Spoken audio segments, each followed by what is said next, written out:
spiritual outlook on death. Paying off debt, purchasing a house, saving for retirement, gaining name, fame, money, prestige, beauty, etc., etc.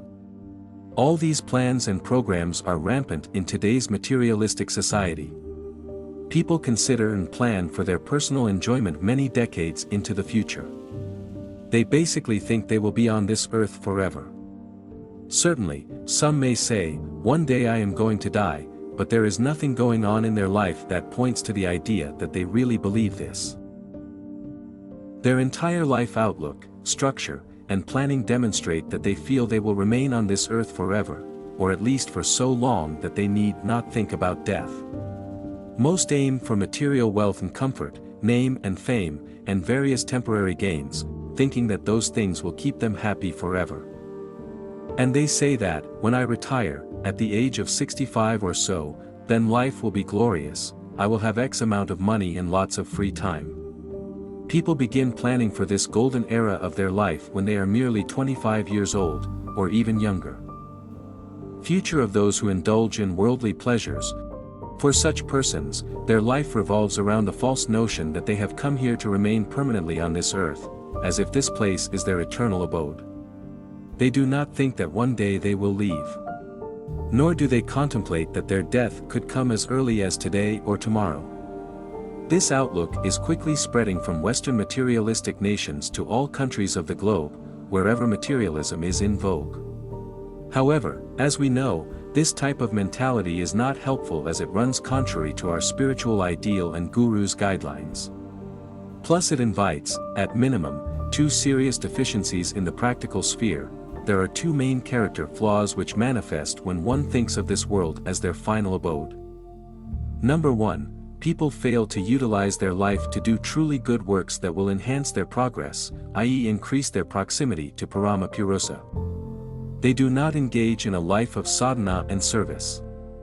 Instead they spend their time in mundane pleasures on this earth, going from one sensual longing to the next, from one indulgence to the next. But in this mundane world their desires remain unsatisfied as they don't get endless pleasure. Number 2. When the time inevitably comes to confront death, either their own or their companions, they are scared, depressed, grief-stricken, and gloomy. They utterly lack the psychic stability to deal with this basic fact of life. Anyone's death can come at any time. So what is it that one should do? How should we live on this earth bearing in mind our own mortality? Baba's guideline is that we should always remember the fact that this world is jagat, i.e. mobile, temporary. Nothing on this earth is fixed. This earth is samsara, everything is moving towards expiration or death. That is why Guru's teaching is to remember that death can come at any time, in childhood, in adolescence, as a young adult, whenever. Nothing is certain. Our place on this earth is not permanent, at any moment we may leave this world. Ananda Marga ideology guides us, that is, during dharmakaran, i.e. dharmic pursuits, following yama and niyama, service, svadhyaya etc., one should think that the god of death has already started pulling one's hair, that one's death is imminent. And accordingly one should work sincerely and vigorously, one will have to do a great many noble deeds within a short period. Subhasita Samgraha, Part 11, a devotee's object of ideation. When a person understands that death is potentially very near and can come at any time, they will attend to the most important endeavors first.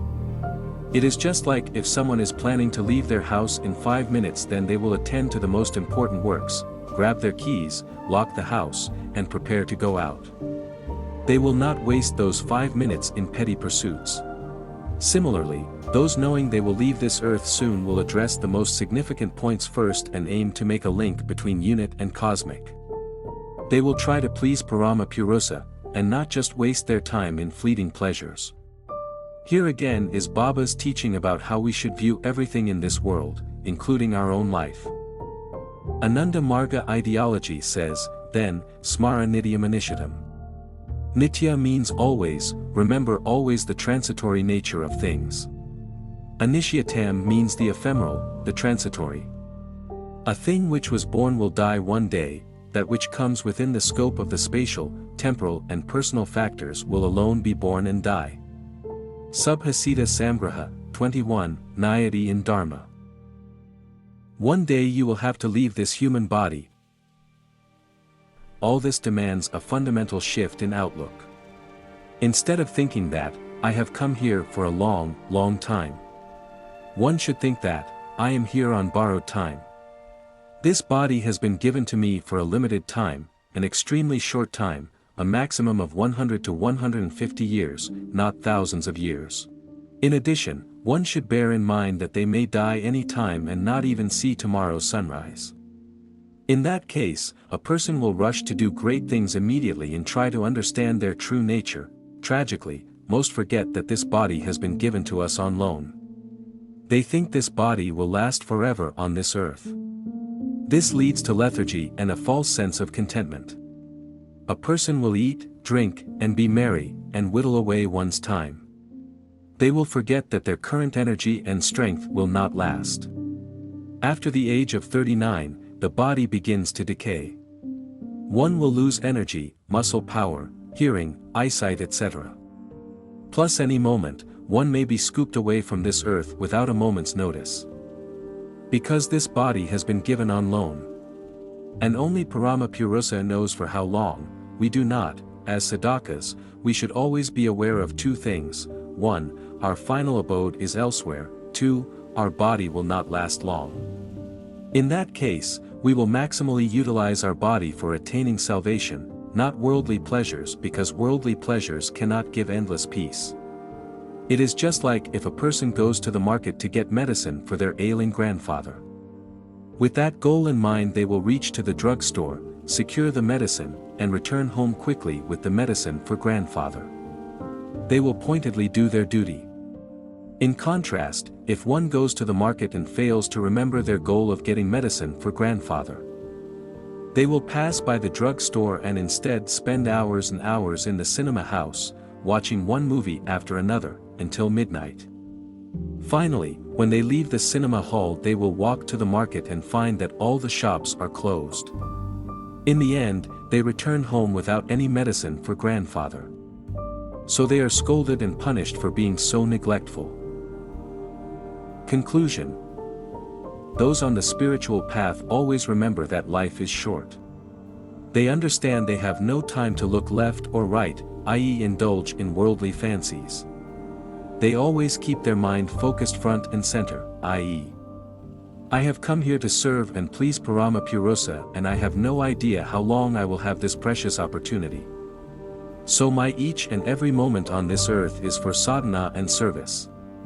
I have no time for anything else. Those who walk this earth with this ideal in mind are truly blessed. Namaskar, in him, Ganadhar, should not run after mirages, focus on spiritual goal. Ananda Marga ideology says, O human beings, be established in the radiance of divinity and the splendor of valor and chivalry. Because yours is the path of revolution. Your path is not the path of extra caution and scheduled movement. You are the traveler of a rugged path. You are travelers of an impregnable path. You have to march ahead proudly with the flag of Marga upright. You have no time to stagger or to look behind. Subhasita Samgraha, 1, Yajya and Karmaphala. Ananda Marga ideology says, O human beings, proceed ahead in the path of okra toward subtleness. Do not run after the superficially pleasant mirage, dominated by tamaguna. Establish yourself in sattvaguna and then merge into Brahma. Reach the spot whence okra has emerged. Awaken your dormant dynamism through sadhana and devotion. Realize the mental elevation of divinity and merge this into the endless stream of divine mercy. Subhasita Samgraha Part 1, Prakriti Tattva and Okra Tattva.